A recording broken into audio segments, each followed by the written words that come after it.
Hey man, welcome back to another VibeWitDeLo video. And today we'll be reviewing the season finale of X-Men 97 Season 2. First of all, it looks a little different than where I usually record. Usually I'm in the car, I'm at the crib.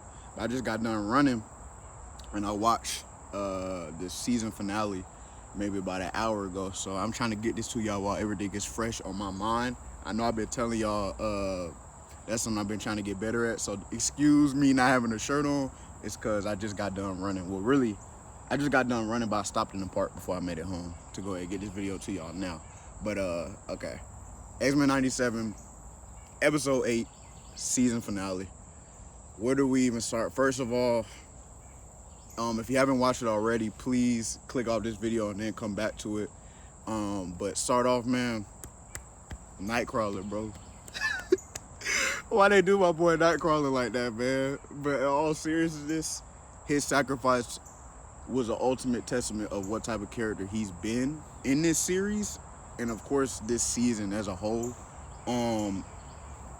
Just to briefly go over why he sacrificed himself and what it made sense of the plot of the actual season and the episode. So, of course, we know last episode we saw Gambit's body brought back to restoration by Apocalypse. Apocalypse's consciousness is in Gambit's corpse. So you got two people fighting for control over the body, Gambit and Apocalypse.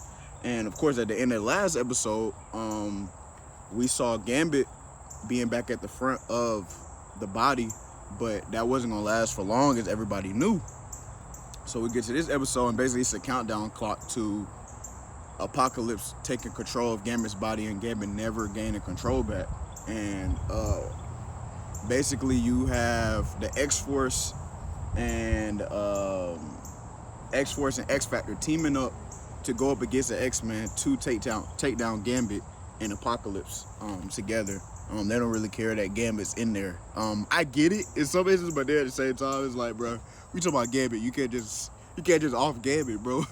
But back to Nightcrawler. So, man, the way they did it was beautiful. Sacrificing himself for Rogue. It was very beautiful. That brother and sister bond, I don't think we've seen something like that in a very long time in animation. In any animated show, so that was beautiful to see. But even to backtrack that, so at the beginning of the episode, we have all the X-Men back at the basically the crib trying to protect Gambit, and then you have X-Factor and X-Force planning a plot to take down Gambit and infiltrate their building. But then you have Rogue, Nightcrawler, and Beast. They go back to the ship that Apocalypse used to basically power up himself, and basically where he kind of resided and did his dirty work. So they go back there to try to figure out if there's any way to take down Apocalypse, and they go into the ship, and then they basically open like this portal. I don't even really know how to describe it. That basically you go in there and you get to talk to one of the Celestials. I forget which one it is. And Rose like, man, I'm going in here. And she goes in there, and even when she's trying to go through whatever this barrier is, she's kind of ripping off some of her skin. So that shows you kind of how powerful this barrier is. But then on top of that, she gets in there, she's talking to the Celestial, basically saying like, man, I'll do anything for this man. Like, whatever I got to do to save him, that's what I'll do for love. And he basically says, you basically gonna have to sacrifice yourself, but I'll give you what you need to do to ultimately get Gambit's life back. And that's what she does, and she comes out and she's powered up. But then after she says her goodbyes to Nightcrawler and Beast, Nightcrawler basically remembers, oh, she did say she had to sacrifice something. And we skip forward to the end of the episode, and let's talk about the meat and potatoes. We see X-Factor, X-Force, and X-Men going at it. Polaris and oh man, Bishop, man, their dynamic has been beautiful to see over the course of the episode. But they're fighting. You see Cyclops and Jean Grey fighting fighting oh my gosh, I don't know why I'm blank. Cable.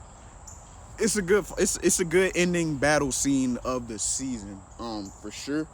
And Cable's basically telling his parents, like, bro, I don't care what y'all got to say. I gotta take down Gambit. Like, that's really what I've been destined to do. So you have father and mother fighting their son. Polaris and Bishop fighting. They're fighting 3 of the X Factor people, and then in the air you have Havoc and Jubilee fighting, which was a pretty cool scene. Jubilee gets the best of him, as always, as we expected. But then out of nowhere, you see Polaris and Bishop losing in this fight to 2 of the members of the X Factor. Here comes Gambit out of nowhere. Gambit comes out of nowhere. He even doing some of the moves that he gained with Apocalypse being in his body, even though he's in control now. So that was really cool to see Gambit get his licks in of this episode. But then at the end, we finally see Gambit has been taken fully over control by Apocalypse, and he controlled everybody. He starts to control everybody. The X-Men, X-Factor, X-Force, everybody, he's taking control over them. So basically at this point in the episode, we're like, ah, shit, what's finna happen? Where is Rogue? And then X-Men, well, even before that, sorry y'all, it's just all fresh, so I don't really know where to start. But that happens, and then Cable finally comes in, and he pulls out the gun to Apocalypse. And then out of nowhere, you see Professor X come into the fold too. He basically says, Cable, no, because he already know what Cable about to do. Cable shoots Gambit. He falls. We presume Gambit is dead at this point, bro. So we're like, no, like, why would you do that? Gambit comes back to life as Apocalypse. Sorry, I didn't explain that earlier, but he comes back to life as Apocalypse now. Apocalypse has his body in full control. But then out of nowhere, after all hope is lost, here comes Rogue. She puts that hand on his face, and you see basically Rogue takes out Apocalypse's consciousness and puts it back in that ruby, and then gives it to Cable to say, I think this should be in your hands, which makes sense, of course. And then we see Gambit and Rogue embrace, but we're like, okay, like, she's probably finna die, right? Because we knew she had to sacrifice herself, but we didn't know. We fast forward, and she's like, why didn't I perish yet? And then she looks over at Beast, and Beast isn't with Nightcrawler. Yeah. So then we basically find out that Nightcrawler sacrificed himself for Rogue, sacrifice for Gambit, which is just beautiful to see, because they were a family. Gambit, Rogue, and Nightcrawler were a family. And, you know, it's going to suck not to see Nightcrawler in season 3 of X-Men 97, but maybe he gets brought back some way, possibly, hopefully. That's one of my favorite characters. But, man, overall, it was a great episode. I wonder where they go next, but we got Gambit back, which is great, but we lost Nightcrawler, so that kind of sucks. And now, the end credit scene. We all been speculating, who's Valerie Cooper?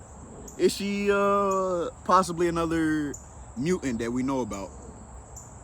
We get to the end credit scene, and you see Valerie Cooper looking over some files, and something goes up on a newscast, but then we see Valerie Cooper, another version, walk into the room. The Valerie Cooper we see at the desk shoots someone that just walked in the room, and guess who she turns into? Mystique. Mystique, y'all. So Mystique, I don't know though. I don't know if Mystique has been playing Valerie Cooper the whole season of season 2.